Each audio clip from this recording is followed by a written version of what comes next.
Hi team, here's a piece that I did a few years ago, and then I just again revisited it and looked at it in a different light. There's one thing that I want to say about my own personal work as I'm developing it more and more is that there's something about Sumi ink that really grabs my attention from a very graphic, kind of expressive way. The way it flows, the thickness, the thinness, the opacity, the heaviness, the darkness. So what I have here is birch, and I used Sumi ink and a bamboo brush for doing some really kind of abstract strokes. After I let that dry, I used some wood carving tools to carve into the piece. There's like these little kind of bark-like lines that I basically just messed around with. And then I found this piece here, actually in the garden, is dried out piece to add. I like kind of the neutralness with the birch. I was drawing these pieces. And then I also kind of did these extra marks here where I would cut it out with a Sumi, with an X-Acto blade, and just kind of elevate it. Right now it's just on a little bit of clear tape, so it's not like, you know, completely secure. I might actually use a glue gun of some sort or something as I follow through with it some more.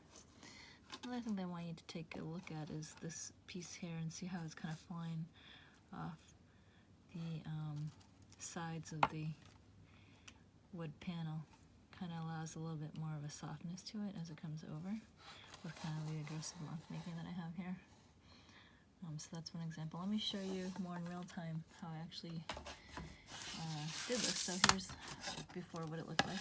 I mean, this is just some birch. And I did different kind of random heavy Sumi ink lines, kind of just a bit expressive, nothing too fussy about what it looked like.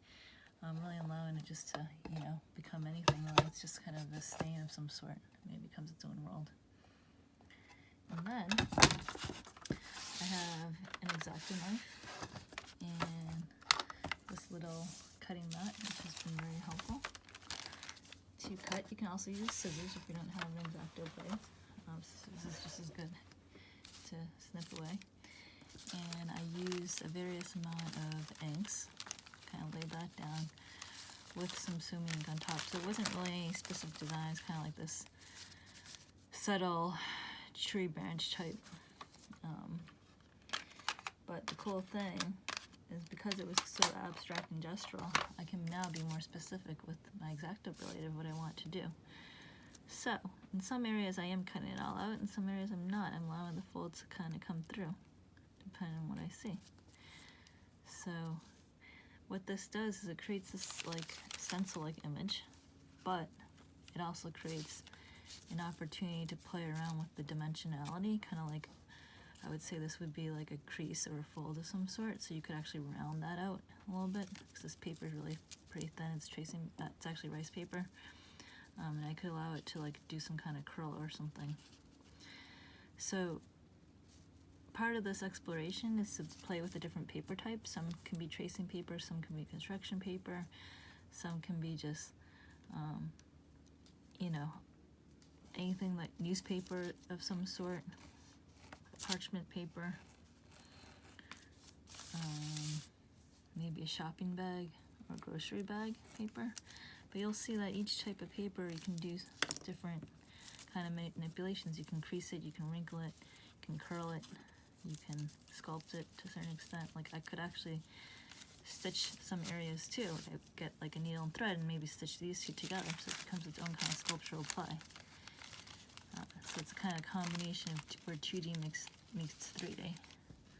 Okay, so one thing I'm keeping in mind is I'm eventually going to have to maybe play around with like some of this too, or not. I don't know. I have to see. Maybe it can hold its own. Maybe it has another kind of thing. But whatever I do, I'm just trying to figure out how this paper could behave. And that's kind of the fun of this experimentation process. Maybe they do become separate pieces, and I make this piece kind of similar to along these lines, where I use the wood carving tool and then use more of the graphic kind of dry brush Sumi ink marks, give it like that kind of explosion look to it. But we'll see. That's part of the fun. All right, take it easy.